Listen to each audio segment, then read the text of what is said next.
Hi guys, I'm Ali. Today we're gonna see how to deploy Ubuntu VM on VPS using Google Cloud's platform.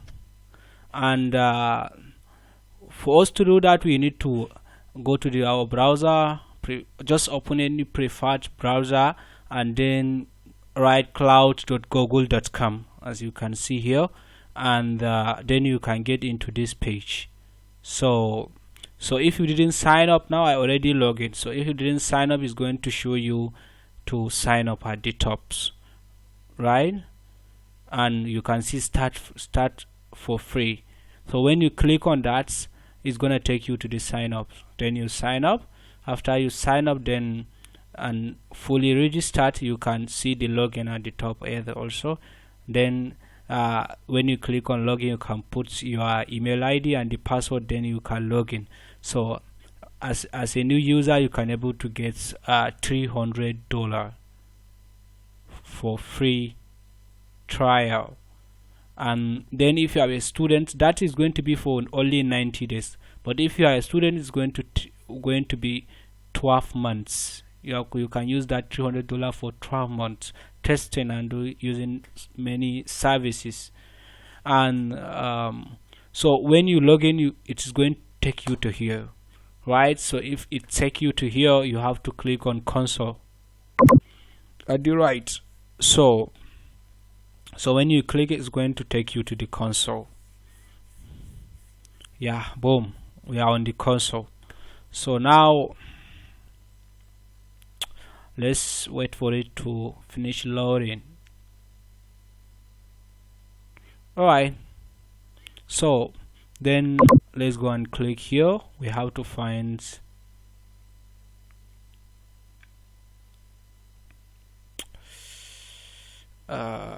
compute engine here. So let's click on compute engine. Then what's happening, man? Alright, on compute engine we have instances. Let's click on instances. So as you know that all the VMs are instances, it's called instances. And any kind of instances you open for any type of operating system you want. So now after when it's open here, when you can see here, I have one instances, and this instances is running Ubuntu 20.04. I think it's almost the same thing we're gonna deploy now. So then let's go to create instances at the top. So after that, we get into the next page.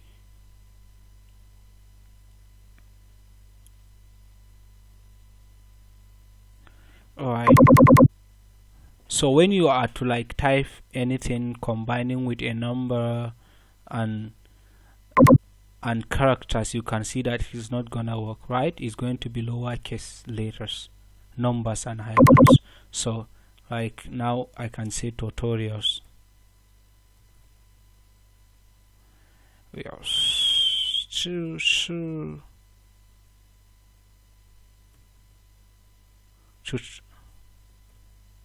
Tutorials, right? So now it's going to take, right? So we can add the region is going to be like near you. It's going to when you put like maybe you are close to Las Vegas, so that will help you if to be like load faster, and especially if it is going to web based, it's going to be a web based. So you have to look at where your audience located. So you have to, the server has to be there so that the website is going to load very faster.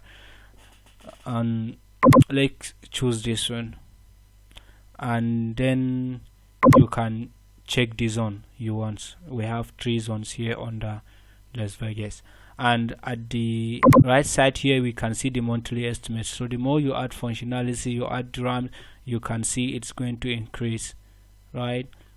So the monthly estimates. So and here we have machine configuration, we have general purpose, compute optimize and memory optimize. So this one, if you click, you can optimize, you can create and customize the way you want, add whatever you want. So when we go to the series, we can see different series for CPU, right? This one, there is AMD, there is Intel. So let's use E2. Then the machine. So this one is going to be size of your CPU and the RAM. And this one we have 2 CPU and 4 GB memory. So now let's just go with it. So display name. So this one is just to screen capture and recording tools.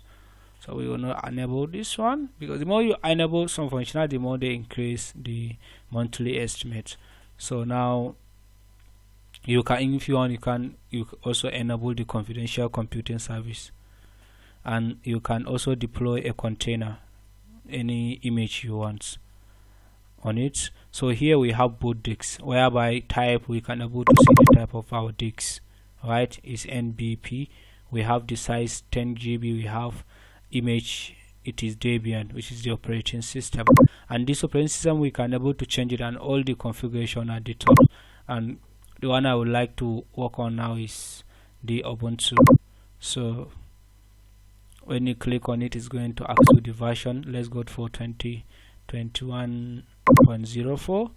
Then the boot disk. So this one is going to be the types of disks. If it is SSD, so you can choose it. So this is the size. You can increase it, maybe 100 GB. So this one, for the sake of this tutorial, I think I'm going to just leave it like that. So let's select. So now what we have changed here is only the image.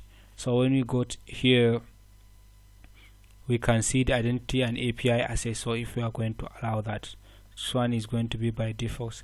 So, and we have access. This access scopes is going to be to, if we allow default access, is going to allow all the what is here, so the options. And if we choose allow full access to the cloud API, is going to be just only for the cloud APIs, right? So let's allow by default. And the firewalls is going to be a security, that's like that is going to be between your VVM and the audience, right? So we have HTTP traffic and HTTPS. This one is very important, especially when you are going to host your website on it. So you need to allow this HTTP and HTTPS. And the difference between that HTTP and HTTPS is the SSL, that is secure socket layer. So that is it.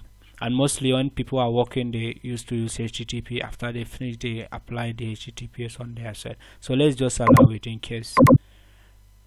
So we finish. Then networking, disk, security management, you can add all those things if you want. So we now just click on create. So I think it's going to take less than a minute, and we will have our new instance.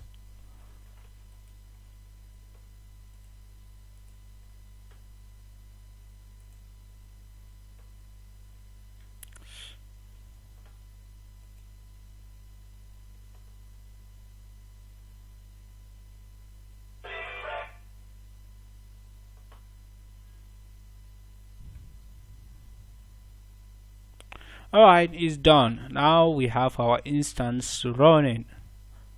So now the case is, how can we access it? Right, so to access it is something very easy. We can just use it like a putty, and there are so many software that allow us to access. If we want, we can use access it from our terminal. If it is a Linux, we install for Linux. If it is Windows, there is one for Windows. There are so many applications also that you can able to access it.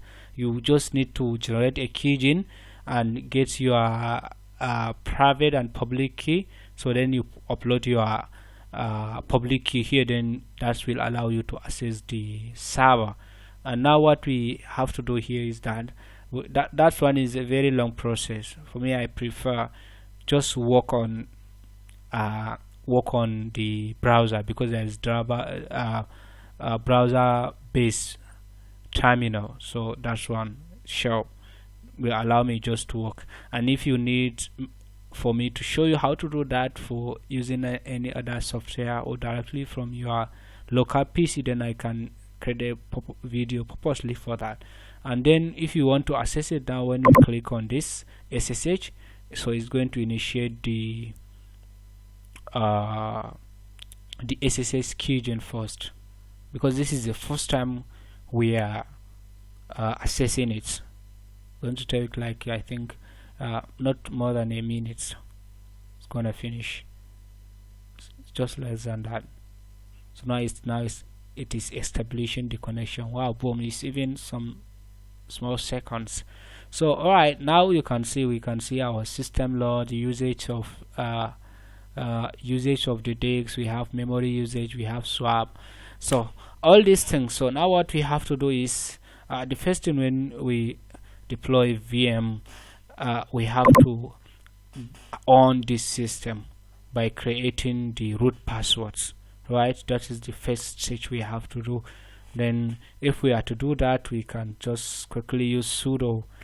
Right now, first time when you come, you just come as a sudos, and that sudos is another privilege that administrators creating for a person to run a commands as a root user, which is the admin user. So that one comes by default. But now let's create the password for the root. Password root. Right, then we have to, so this one is invisible, you can't see it. Alright, now I created the password, so now I can to root. Alright, ask me the passwords. This is the password I put. Wow, so now I am on the root. Rosa, if I ask who am I, say I'm a root. Alright, and it's not a good practice for you to be making some installations working around the roots. So you have to create that. Sudos is even better because it's reduce a risks of you deleting or just taking out something. Okay, then after this we finish this one. I think the next thing we have to do is, the second thing is to put a firewall to make sure our server is protected against any incoming connections that we didn't assign it to do. So to do that, I think before we do that, let's update, right? apt updates. Let's update the server to make sure it is up to date for anything like security patches or so. Now it is updated, and I think it needs upgrades. See that when I run apt, I can see the list of unupgraded softwares, because there is almost 6 available packages. So I just need to just upgrade directly, right? apt upgrades.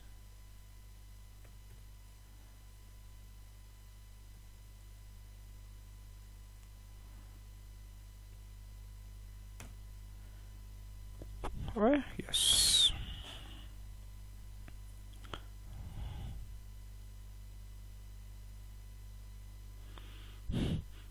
Yeah, this one, which this service should be restarted. Okay, let's restart the network, the patch.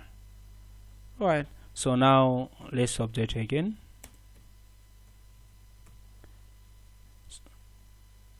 So, and this one, as you can see, I am not using sudo or anything walking around, but this one, if you are just a regular user, you just need some permissions. So if you are sudo, you have to put sudo in order to do that.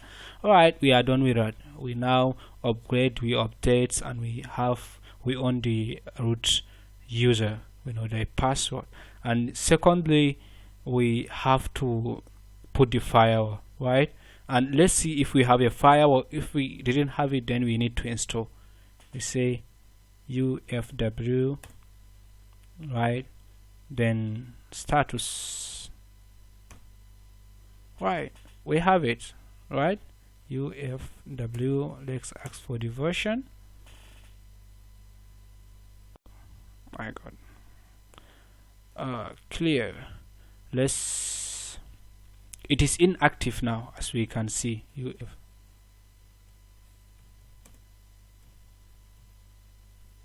status is inactive, right?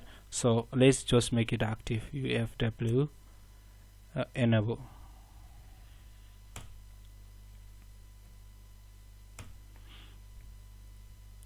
Alright, now let's see the status. Okay, so now it is active, right? So now if you are installing like Apache, any target that will come like SSH, so you need to allow the access. If you didn't allow using firewall, then it's not gonna connect. So you have to know that. So whenever you have to like HTTP Apache, you need to allow the HTTP. If it's HTTPS for security, you have to add. If it's SSH, you have to add it. Right, so I think this will be the end of this video. Thank you very much. See you next week.